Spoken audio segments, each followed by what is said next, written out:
जिस corona virus ने हमारी आपकी हम सब की खुशहाल दुनिया उजाड़ कर रख दी है, आज उसका सबसे बड़ा सच सुनने और देखने के लिए आप तैयार हो जाइए, क्योंकि इससे पहले आपने कोरोना को लेकर इतना खौफनाक सच कभी नहीं सुना होगा। जिस चीन पर यह इल्जाम है कि उसने कोरोना वायरस को बनाया और पूरी दुनिया में फैलाया, उसी चीन का सबसे बड़ा पाप अब दुनिया के सामने आ चुका है। कोरोना वायरस ना तो चीन की वुहान लैब से गलती से लीक हुआ और ना ही चीन कोरोना वायरस का पहला शिकार था, बल्कि चीन 5 साल पहले से एक ऐसा वायरस तैयार कर रहा था जो सॉर्स फैमिली का हो, लेकिन इतना घातक हो कि दुनिया का कोई भी मेडिकल साइंस उसके सामने धराशायी हो जाए, बेबस हो जाए।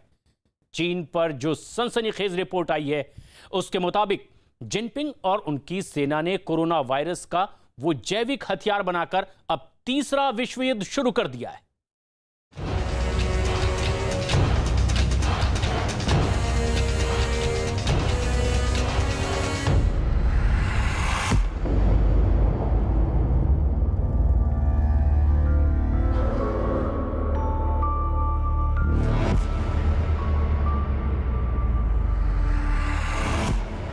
वायरस वाला विश्व युद्ध शुरू।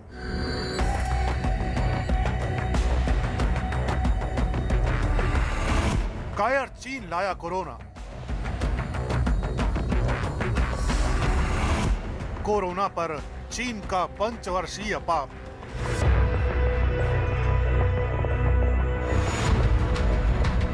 कोरोना वायरस के नए नए स्ट्रेन, नई लहर, नया म्यूटेंट और न जाने कितने साइड इफेक्ट। इस महामारी ने पूरी दुनिया को सबसे खौफनाक दौर में सांसें लेने के लिए मजबूर कर दिया है।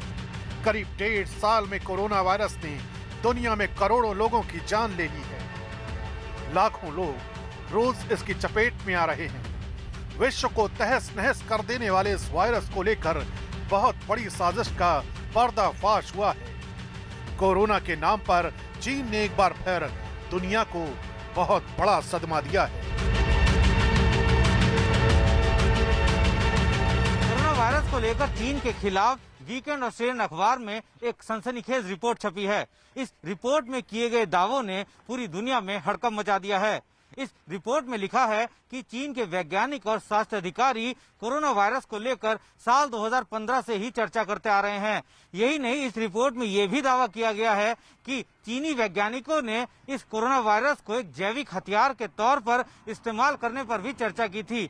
लेकिन हैरानी वाली बात तो यह है कि चीन के ये दस्तावेज उस वक्त के हैं जब दुनिया में सार्स की महामारी फैली भी नहीं थी। नए युग का नया जेनेटिक हथियार। वीकेंड ऑस्ट्रेलियन में छपी रिपोर्ट के मुताबिक चीन ने कोरोना वायरस को मौजूदा दौर में सबसे घातक जैविक हथियार के तौर पर विकसित करने पर 2015 से ही काम करना शुरू कर दिया था। रिपोर्ट के मुताबिक चीनी सेना के वैज्ञानिकों ने सार्स कोरोना वायरस पर चर्चा की। सार्स को जैविक हथियार के तौर पर इस्तेमाल करने की बात की। उनके मुताबिक सार्स कोरोना वायरस नए युग का जैविक हथियार होगा। सार्स वायरस को लैब में नया रूप दिया गया। सार्स कोरोना वायरस को जानलेवा वायरस में तब्दील किया जाएगा, फिर उसे इंसानों में फैलने वाला वायरस बनाया जाएगा। सार्स कोरोना वायरस कई तरह से इंसानों पर हमला करेगा। यानी चीन तीसरे विश्व युद्ध के लिए 2015 से जैविक हथियार बना रहा था। साल 2015 में सार्स कोरोना वायरस पर चर्चा हुई। दिसंबर 2019 में सार्स कोव 2 यानी कोरोना महामारी बना। जिस प्रकार से दस्तावेज 2015 के जो खुफिया विभाग अमेरिका ने पकड़े हैं दर्शाते हैं, इसका मतलब चीन ने वहां का उल्लंघन किया। जिस प्रकार से पूरी दुनिया को अंदर ये बायोलॉजिकल वेपन चला के चीन ने पूरी दुनिया को के अंदर त्राही त्राही मचाई है, मेरा मानना है अभी सभी देशों को इकट्ठा हो जाना चाहिए। चीन के अंदर एक बिल्कुल निष्पक्ष एक इन्वेस्टिगेशन होनी चाहिए, और अगर चीन ने अपने वुहान इंस्टीट्यूट ऑफ वायरोलॉजी का इस्तेमाल करते हुए इस बायोलॉजिकल वेपन को छोड़ा है और दुनिया को इस मुकाम पे पहुंचाया है, चीन को ऐसा सबक सिखाना चाहिए ताकि भविष्य में कोई भी देश मानवता के साथ खिलवाड़ न कर सके। चीन के लैब में कोरोना वायरस को लेकर पिछले साल से ही कई रिपोर्ट आ रही थी और चीन ने अपना सच छिपाने के लिए वुहान की वायरोलॉजी लैब में WHO की टीम को जांच से भी रोक दिया था। इसलिए चीन पर जारी ताजा रिपोर्ट को लेकर शक और सवाल दोनों गहराते जा रहे हैं। ऑस्ट्रेलियन स्ट्रेटेजिक पॉलिसी इंस्टीट्यूट के कार्यकारी निदेशक पीटर जेनिंग्स कहते हैं कि ये रिपोर्ट उस दावे के मामले में एक बड़ा लिंक साबित हो सकती है जिसे लेकर चीन लंबे समय से शक के दायरे में रहा है। पीटर ने चीन पर छपी कोरोना वायरस वाली रिपोर्ट को लेकर कहा है, मुझे लगता है कि ये महत्वपूर्ण है क्योंकि इससे साफ पता चलता है कि चीनी वैज्ञानिक कोरोना वायरस के विभिन्न स्ट्रेन को सैन्य तरीकों से इस्तेमाल करने पर सोच विचार कर रहे थे। ये संभावना को बल देता है कि सैन्य इस्तेमाल का एक पैथोजन गलती से फैल गया, उसके बाद वुहान और फिर सारी दुनिया में कोरोना वायरस बुरी तरह फैलता चला गया।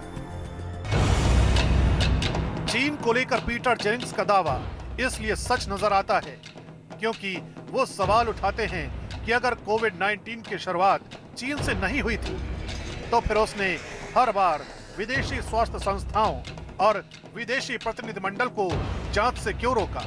अगर कोरोना वायरस फैलने की शुरुआत वुहान के वेट मार्केट से हुई थी तो चीन ने जांच में सहयोग के बजाय जांच का विरोध क्यों किया। यानी कोरोना वायरस को लेकर चीन बहुत घातक और जानलेवा सच सारी दुनिया से छिपाना चाहता था। पीएलए और वुहान लैब का तो आपस में जो तारतम्य है वो जुड़ा ही हुआ है और जैविक हथियारों का जिस तरीके से प्रयोग करने की सोच रहे थे और उसके बाद जिस तरीके से वुहान में इसका प्रादुर्भाव हुआ और उसके बाद जिस तरीके से चीन ने इस पे तुरंत कंट्रोल कर लिया, ये दर्शाता है कि वो इस तरीके की चीज के लिए पहले से तैयार थे क्योंकि वो इस जैविक हथियार को तैयार कर रहे थे तो इसका तोड़ या इसका काउंटर डोट एंटीडोट भी इन्होंने तैयार कर रखा होगा। और यही कारण है कि हम देख रहे हैं कि आज विश्व में जो सबसे ज्यादा हाहाकार मचा हुआ है वो अमेरिका और भारत में बचा हुआ है। उन दो राष्ट्रों में जिनके खिलाफ चीन की रणनीति रही है, चीन जिनको अपना प्रतिद्वंदी समझता है। SARS-CoV-2 यानी कोरोना वायरस ने 2019 से दुनिया में तबाही मचाई है। करीब 1.5 साल में इस वायरस ने पूरी दुनिया का आर्थिक, व्यापारिक, पारिवारिक और इंसानों के जीवन का ढांचा बदल कर रख दिया है। कोरोना वायरस का लगातार बदलता स्वरूप इंसानों के सांस लेने वाले सिस्टम को अलग अलग तरीकों से काफी नुकसान पहुंचा रहा है। अब तक सारी दुनिया में करीब 15 करोड़ कोरोना के मामले रजिस्टर किए जा चुके हैं। 33 लाख से ज्यादा लोगों की मौत हो चुकी है, लेकिन इस वायरस के पैदा होने की सही जगह और वजह का पता नहीं चल पाया है। इसलिए वीकेंड ऑस्ट्रेलियन में छपी रिपोर्ट को लेकर सारी दुनिया एक बार फिर चीन को कोरोना वायरस का जनक मान रही है। इस बार वजह भी पहले से ज्यादा है और इसे विश्व युद्ध का हथियार बनाने को लेकर लिखे गए दावे भी काफी हैरान करने वाले हैं। 2015 में चीनी वैज्ञानिकों ने कोरोना वायरस को जैविक हथियार में बदलने की बात कही थी। इसके तहत कोरोना वायरस के अलग अलग स्ट्रेन को सैन्य हथियार में विकसित करने का दावा किया गया। रिपोर्ट में कहा गया है कि जिस वक्त चीन लैब में कोरोना वायरस को जैविक हथियार में विकसित कर रहा था, तभी गलती से सैन्य वायरस बाहर आ गया और चीन के वुहान में तबाही मच गई। चीन को लेकर कोरोना वायरस पर जारी की गई रिपोर्ट की अमेरिकी जांचकर्ताओं ने बारीकी से पड़ताल की है। अपनी जांच के आधार पर अमेरिकी जांचकर्ताओं ने कहा है, चीन के वैज्ञानिक 2015 से तीसरे विश्व युद्ध की तैयारी कर रहे थे।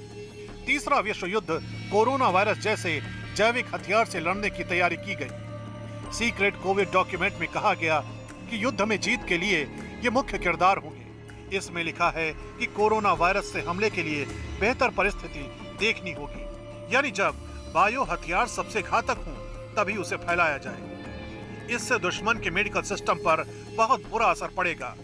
चीन ने सार्स कोरोना वायरस को सैन्य क्षमता के लिए इस्तेमाल किया। देखिए, राष्ट्रपति ट्रंप तो इसको चीनी वायरस कहते ही थे और अब जो डॉक्यूमेंट्स आए हैं जो दिखा रहे हैं कि 2015 में ही इन्होंने कोरोना वायरस को एक जैविक हथियार के रूप में प्रयोग करने की इन्होंने के बारे में सोचा था, वो दर्शाता है कि ये कोरोना वायरस पे ही रिसर्च कर रहे थे और सार्स और ये भी जो कोविड है ये भी सार्स ग्रुप का ही एक वेरिएंट है वायरस का, तो इसका प्रयोग इन्होंने किया है। चीन और कोरोना वायरस को लेकर unnatural origin of SARS and new species of man made virus नाम की जेनेटिक बायो वेपन्स की रिपोर्ट भी आई है। इसमें भी चीन की ओर से कोरोना वायरस के तहत बड़े पैमाने पर नरसंहार का दावा किया गया है। कोरोना वायरस को बनाने को लेकर चीन से जुड़े एक बड़े दस्तावेज का जिक्र किया जा रहा है। चीन और कोरोना वायरस पर जारी किए गए जेनेटिक बायोवेपन्स की एक रिपोर्ट में कहा गया है कि तीसरा विश्व युद्ध जैविक हथियारों के जरिए ही लड़ा जाएगा। दुनिया के साइबर एक्सपर्ट भी मानते हैं कि चीन के ये दस्तावेज नकली नहीं है। इससे एक बात तो साफ हो जाती है कि 5 साल पहले ही चीन ने अपने वैज्ञानिकों के साथ मिलकर कोरोना वायरस को एक सैन्य हथियार के तौर पर विकसित करना शुरू कर दिया था। चीन और कोरोना वायरस के हमले का जो सच अब हम आपको दिखाने जा रहे हैं, उसे सुनकर किसी के भी होश उड़ जाएंगे। वीकेंड ऑस्ट्रेलियन की रिपोर्ट कहती है, चीनी वैज्ञानिकों ने कोरोना वायरस के हमले को लेकर नियम तय किए। चीनी वैज्ञानिकों ने कहा कि हमले साफ दिन में नहीं होने चाहिए, क्योंकि सूरज की रोशनी में कोरोना वायरस के कुछ तत्व मर सकते हैं। जब बारिश या बर्फ पड़ने लगे तभी कोरोना वायरस फैलाया जाए। नमी के वक्त हवा में वायरस के कण देर तक मौजूद रह सकते हैं, इसलिए दिन के बजाय रात में या शाम को वायरस फैलाया जाए। जब हवा टारगेट वाली दिशा की ओर से हो तभी वायरस भेजना चाहिए, ताकि हवा के जरिए वायरस दूर तक पहुंच जाए। 5 साल पहले से ही चीन ने जो है इस कोरोना वायरस पर काम करना शुरू कर दिया था। उनका मानना था कि कोरोना वायरस को अगर उसके ऊपर थोड़ा सा कृत्रिम काम किया जाए तो इसको एक अच्छे बायोलॉजिकल वेपन के रूप में हम तैयार कर सकते हैं। तीसरा विश्व युद्ध पक्का बायोलॉजिकल वेपन से लड़ा जाएगा, लिहाजा ये हथियार कोरोना के रूप में इतना जबरदस्त होगा कि किसी भी देश की ना सिर्फ अर्थव्यवस्था बल्कि उसकी हेल्थ व्यवस्था को भी चरमरा देगा। और हुआ भी ऐसा ही। जिनपिंग ने समय आने पर सुपर पावर बनने के चक्कर में दुनिया के माथे पे कोविड-19 यानी कोरोना वायरस का ये बायोलॉजिकल वॉरफेयर थोप दिया। कोरोना वायरस को लेकर जारी की गई रिपोर्ट में साफ कहा गया है कि चीन ने इस वायरस को कई सालों में विकसित किया। जब वायरस मानव जाति के लिए बहुत घातक और जानलेवा हो गया, तब इसे इंसानों में फैलाया गया। साथ ही चीन ने यह अंदाजा भी लगा लिया था कि वायरस का हमला इतनी तेजी से होगा कि किसी भी देश का मेडिकल सिस्टम ध्वस्त हो जाएगा।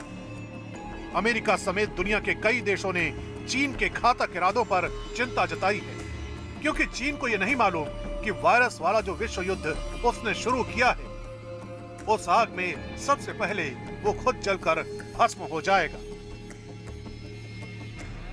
सारी दुनिया को कोरोना वायरस की जानलेवा महामारी बांटने वाले चीन ने कोरोना काल में अपनी सबसे बड़ी साजिश का इरादा जाहिर किया है। यह जानकर दुनिया हैरान है कि जमीन पर अपनी सीमाओं से लेकर समुद्री सीमा तक विस्तारवादी और अवैध कब्जे करने वाले चीन अब हिमालय पर कब्जे के लिए लकीर खींचना चाहता है। चीन ने माउंट एवरेस्ट की चोटी पर अपना झंडा गाड़ने की नीयत से अब बंटवारे का प्लान तैयार किया है। यानी चीन अब माउंट एवरेस्ट के शिखर पर लकीर खींचकर दुनिया की सबसे ऊंची जगह पर कोरोना के नाम पर कब्जा करने की राह पर है। देखिए कोरोना की आड़ में एवरेस्ट पर चीन की कब्जे वाली जंग।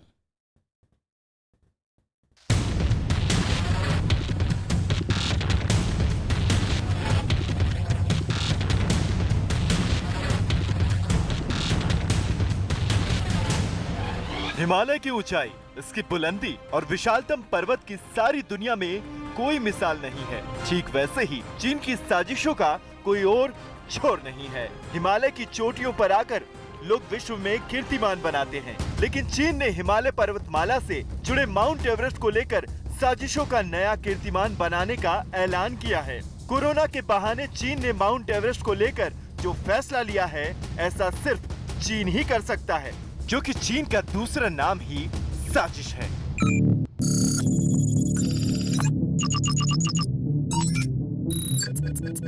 कोरोना के दौर में जहां पूरी दुनिया इस महामारी से जूझने में जुटी है, तो वहीं चीन दुनिया को तनाव देने के लिए अजीबोगरीब फैसले ले रहा है।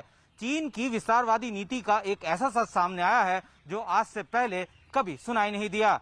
चीन अब माउंट एवरेस्ट पर बंटवारे और उस पर कब्जा करने की साजिश में जुटा हुआ है। चीन ने साफ किया है कि वो माउंट एवरेस्ट पर अपना झंडा गाड़ेगा और बंटवारे की लकीर खींचेगा। खास बात यह है कि चीन ने इस बार माउंट एवरेस्ट पर कब्जा करने के लिए जो साजिश रची है, उसके लिए उसने कोरोना का सहारा लिया है।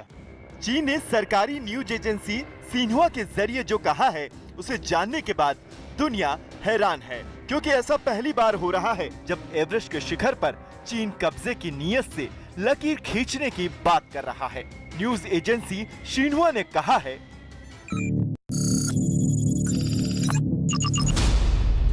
चीन की ओर से पर्वतारोही दल के चोटी पर पहुंचने से पहले एक रेखा बनाई जाएगी। उत्तर में चीन की ओर से एवरेस्ट की चोटी पर चढ़ाई करने वाले पर्वतारोहियों को विभाजन रेखा को पार करने से रोका जाएगा, जिससे वो दक्षिण की ओर से चढ़ाई करने वाले किसी भी व्यक्ति या वस्तु से संपर्क में न आए, यानी नेपाल की ओर से चढ़ने वाले पर्वतारोहियों से संपर्क न कर सकें।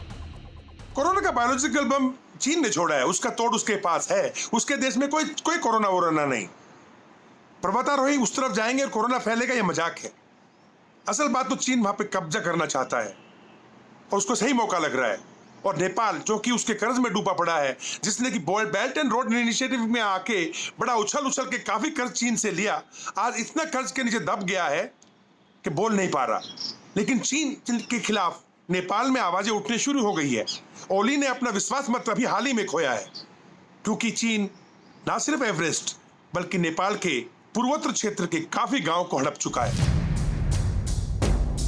चीन ने एवरेस्ट के शिखर पर लकीर खींचने की जो साजिश शुरू की है, उसका एक एक सच आपको बताते हैं। सबसे पहले ये जानना जरूरी है कि चीन ने एवरेस्ट के शिखर पर लकीर खींचने की बात क्यों कही। एवरेस्ट चीन और नेपाल की सीमा पर स्थित है। माउंट एवरेस्ट पर दोनों ओर से पर्वतारोही चढ़ते हैं। 2020 में कोरोना की वजह से चढ़ाई रोक दी गई थी। नेपाल और चीन दोनों ने माउंट एवरेस्ट की चढ़ाई पर रोक लगाई थी। 2021 में नेपाल ने 408 विदेशियों को एवरेस्ट की चढ़ाई पर चढ़ने की अनुमति दे दी। चीन अपने पर्वतारोहियों को नेपाल के पर्वतारोहियों से मिलने नहीं देना चाहता। चीन ने नेपाल में कोरोना वायरस की दूसरी लहर का जिक्र किया है। नेपाल की ओर से चढ़ाई करने वाले 30 से ज्यादा पर्वतारोही बीमार हुए थे। नेपाल से आए पर्वतारोहियों में कोरोना की पुष्टि हुई थी। चीन नहीं चाहता कि नेपाल से आने वाले पर्वतारोहियों से उसके पर्वतारोहियों को कोरोना फैले। माओ का चालबाज चीन बहुत पहले से ही नेपाल को यह बोलता आया है कि आधा एवरेस्ट उसका हिस्सा है। इस विस्तारवादी नीति के तहत एक कदम और आगे बढ़ते हुए कोरोना का बहाना बनाकर अब चीन ने घोषणा की है कि वह अपने वाले आधे हिस्से में कोरोना के कारण किसी भी पर्वतारोही को उस तरफ नहीं आने देगा। इससे पहले चीन माउंट एवरेस्ट के ऊपर अनेकों 5G के टावर लगा चुका है और पूरे साउथ ईस्ट एशिया के ऊपर उसने अपनी नजरें गड़ा ली है। बात साफ है, अब चीन का वहां पे कब्जा होगा और चीन आने वाले टाइम पे नेपाल को कहेगा, यहाँ पे तो हमारा पहले ही कब्जा है, ये हमारा इलाका है, और नेपाल कुछ भी नहीं कर। तिब्बत के स्पोर्ट्स ब्यूरो के डायरेक्टर ने चीन के सरकारी मीडिया के हवाले से कहा है कि माउंट एवरेस्ट पर उत्तर और दक्षिण की ओर से चढ़ने वाले पर्वतारोही केवल एवरेस्ट शिखर पर ही आकर एक दूसरे के संपर्क में आ सकते हैं। इसलिए चीन एवरेस्ट शिखर पर अपने हिस्से में लाइन खींचना चाहता है, ताकि वो नेपाल से आने वाले पर्वतारोहियों को विभाजन रेखा के पार ही रोक सके। चीन ने तिब्बत के पर्वतारोही गाइड्स की एक टीम को एवरेस्ट के शिखर पर भेजा है, ताकि एवरेस्ट के शिखर पर एक ऐसी रेखा बनाई जा सके जो नेपाल और चीन के हिस्से को विभाजित कर सके। चीन की योजना है कि उस एवरेस्ट के शिखर पर नेपाल के पर्वतारोहियों की एंट्री बंद की जा सके, क्योंकि चीन को डर है कि नेपाल की तरफ से आने वाले पर्वतारोही चीन के पर्वतारोहियों में कोरोना वायरस फैला सकते हैं। लेकिन कूटनीतिक और रणनीतिक लिहाज से चीन का ये डर सिर्फ दिखावा है। इस फैसले के पीछे चीन की असली चाल कुछ और है। इस बात पर यकीन करना आसान नहीं है कि चीन ने नेपाल की ओर से आने वाले चंद पर्वतारोहियों से कोरोना वायरस फैलने की आशंका में ये फैसला लिया है। इसकी असली वजह है कि चीन अपनी विस्तारवादी नीति और दुनिया के सामने हेकड़ी दिखाने वाली नीयत एक बार फिर से जाहिर करना चाहता है, क्योंकि चीन ने माउंट एवरेस्ट शिखर पर लकीर के जरिए नेपाल के साथ बंटवारे की जो चाल चली है, उसे अंजाम देना लगभग नामुमकिन है। एवरेस्ट पर कैसे खींचेगी लकीर? एवरेस्ट के शिखर पर भारी बर्फ रहती है। बर्फ पर अस्थायी लकीर ही खींची जा सकती है। एवरेस्ट के शिखर पर डाइनिंग टेबल जितनी जगह होती है, यानी एक समय पर सिर्फ 6 लोग ही खड़े रह सकते हैं। ज्यादा समय तक शिखर पर नहीं रुका जा सकता। पर्वतारोहियों की संख्या ज्यादा होती है तो लंबी लाइन लग सकती है। चीन की तिब्बती गाइड हमेशा शिखर पर नहीं रुक सकते। एवरेस्ट के शिखर पर रस्सी या झंडा भी नहीं टिकेंगे। चीन अच्छी तरह जानता है कि माउंट एवरेस्ट पर कोई भी स्थायी लकीर नहीं खींची जा सकती, ना ही वहां लंबे समय तक पहरेदारी की जा सकती है। तो क्या सिर्फ चीन ये जानना चाहता है कि माउंट एवरेस्ट के शिखर पर वो मनमानी कर सकता है? फिलहाल वक्त एक छोटे से ब्रेक का है। ब्रेक के बाद दिखाएंगे कोरोना का रामबाण इलाज कही जाने वाली दवा 2DG पर पूरी जानकारी। DRDO के वैज्ञानिक बताएंगे कोरोना की दवा कितनी असरदार है। साथ ही 2DG दवा का परीक्षण करने वाली टीम से भी होगी बात। बड़े काम की ये दोनों बात देखिए ब्रेक के बाद।